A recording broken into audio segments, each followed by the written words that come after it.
Thank you everyone for subscribing to Infinitely Productions. If you have not done so, please click the bell and subscribe, and we hope you enjoy our content. Warning! Warning! The following video is intended for educational and entertainment use only. The content will include disturbing images, violent scenarios, and explicit language. This video is intended for 18 plus and older audiences. Viewer discretion is advised.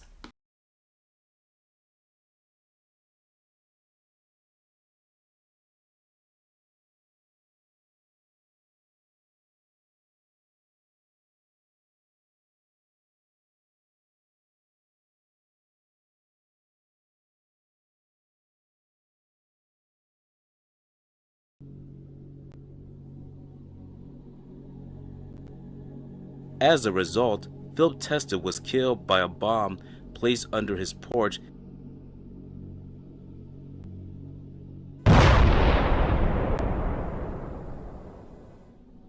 And the city of Philadelphia lost two godfathers in less than a year.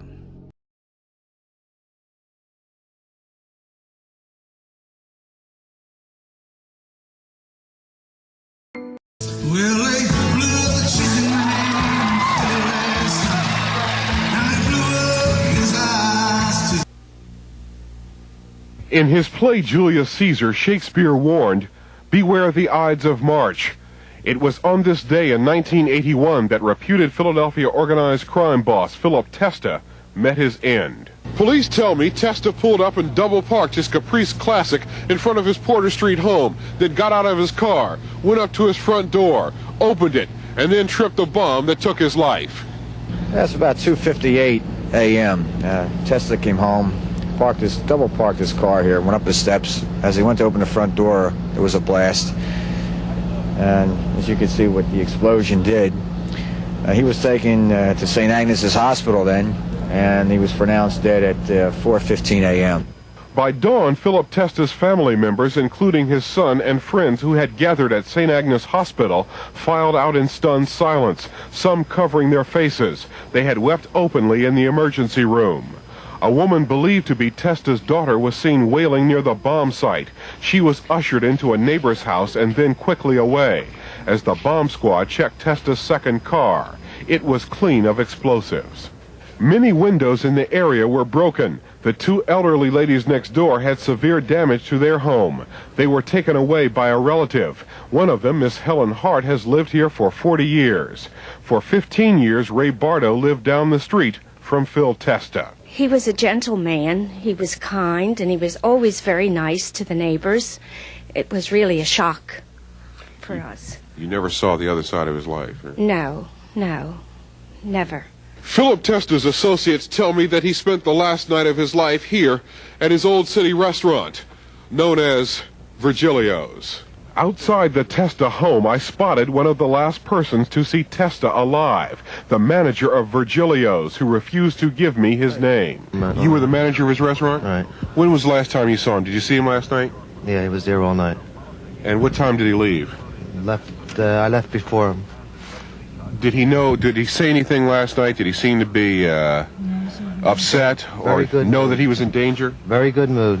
So, on this frigid Sunday morning in mid-March, Philip Testa is killed gangland style, right on his own front porch.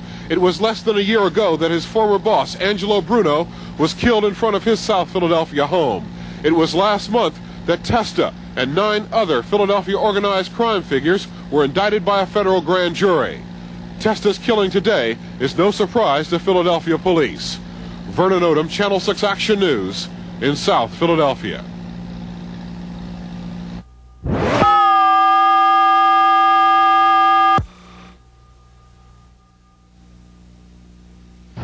Moments before 3 a.m., the explosion that killed Testa shook the neighborhood around his twin home in the 2100 block of Porter Street. Police say the house was empty when Testa arrived and double-parked his black Chevrolet next to his green Ford, and then went to his front porch, apparently triggering the bomb when opening his front door. He died at 4:15 a.m. He had been carrying more than $10,000. Thousands more were found inside the gutted house. His friends and relatives, including his son, left St. Agnes Hospital where they had gathered for the 1-hour death vigil, saying nothing. They had cried loudly inside. Police called this a clean hit. No one else was injured, though several houses had broken windows and structural damage. The explosion was heard all over South Philadelphia. It woke up Testa neighbor Ray Bardo, who said Testa was a gentlemanly neighbor for 15 years. My husband and I were in bed sleeping, and we heard this horrible shake of a house. Our home shook, and we went to the window and we looked out, and there was a puff of smoke.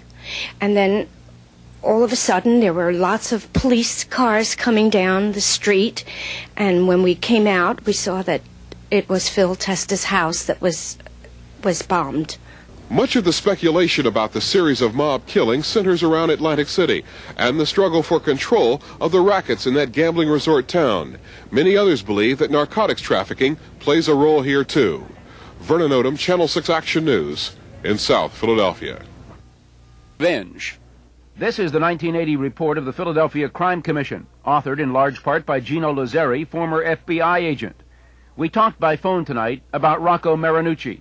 Well, that's identified basically as a guy that likes to talk. He's a tough guy, let's just say that, tough little guy. Exactly 1 year ago tonight, Phil Testa's house was bombed, and a van which they say belonged to Marinucci was parked across the street, and there's speculation that he was killed today in retaliation for having killed Testa. That makes a lot of sense, Mark, in view of the fact, that Philip Testa has some family left that's still alive, and possibly someone would, if someone would pass on information that so-and-so was responsible for the killing of your father, I think that being Italian myself, I think that I could understand some reasoning behind it, although I'm not for a minute suggesting that anyone in the family is retaliating for their father in this particular case. All this violence started here 2 years ago next Sunday, March 21st, 1980. The local godfather, Angelo Bruno, gunned down in front of his house on Snyder Street. Since then, a dozen mob-related deaths, and experts like Gino Lazzeri don't think it's over yet. I'm Mark Howard, Channel 6 Action News. Bobby, come on.